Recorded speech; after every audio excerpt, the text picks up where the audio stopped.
Заврши рочиштето овде во Кривичниот суд на кое обвинетиот Љубиша Видојковиќ даваше одбрана за сообраќајката кај на Партизанска минатата година во која животот го загуби Фросина Цековска, младата студентка од Крива Паланка.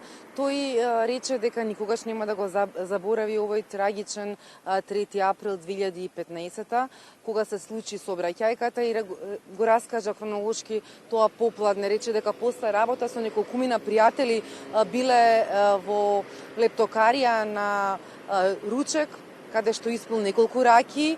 Потоа, кога завршил со ручекот со еден од пријателите, решиле да продолжат во центар, но рече дека тој побарал да го вози автомобилот на пријателот марка Honda, бидејќи имал слична таква, но сакал да ја повози оваа бидејќи била, како што рече, побрза и помладалачка.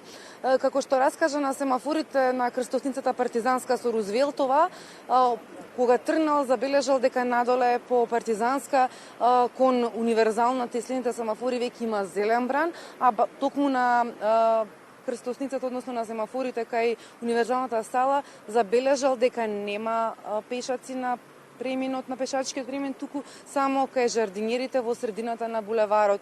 Рече дека пробал од средната лента во која што возел да се престрои, односно се престроил, додал газ по голема брзина во левата лента, веќе бил дојден кај пешачкиот премин и тука почувствувал, односно слушнал силен удар во десното крило од возилото.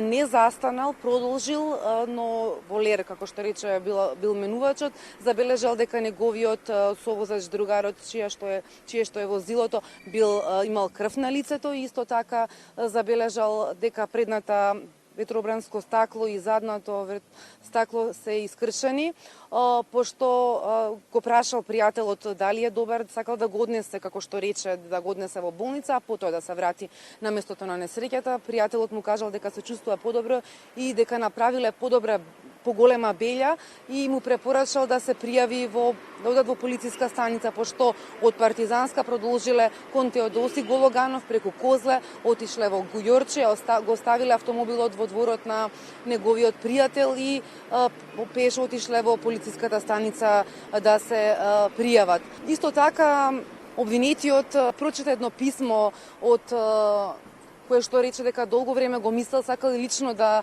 се обрати на семејството, не собрал храброст, па токму затоа подготвил писмо, напишал кое што им го испратил и истото тоа го прочита во судницата. Рече дека не постојат зборови со кои може да се изрази моето длабоко жалење и тага, вашата болка и непребол се моја судбина, иако моите зборови не можат да ја намалат вашата болка.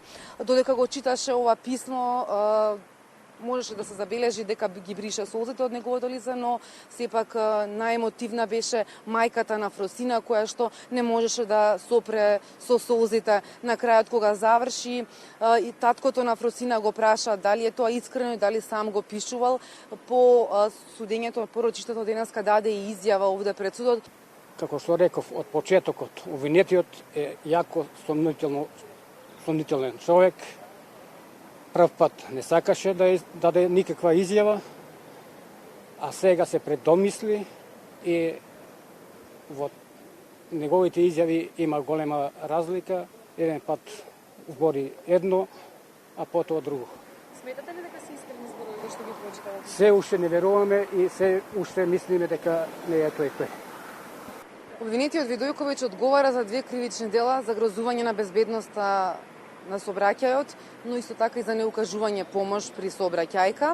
Според обвинението, тој возел со брзина од 85 км/ч во моментот кога се случила сообраќајката и бил под дејство на алкохол од 1,2 промили.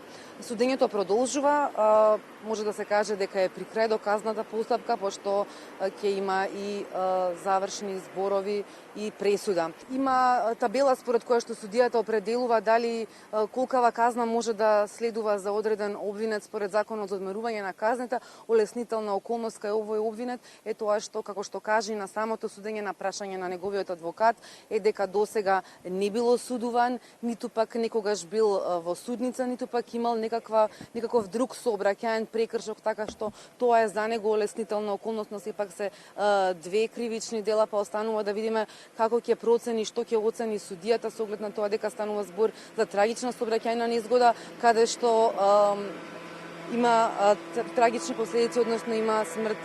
Просина Цековска, млада студентка, почина во оваа сообраќајна незгода.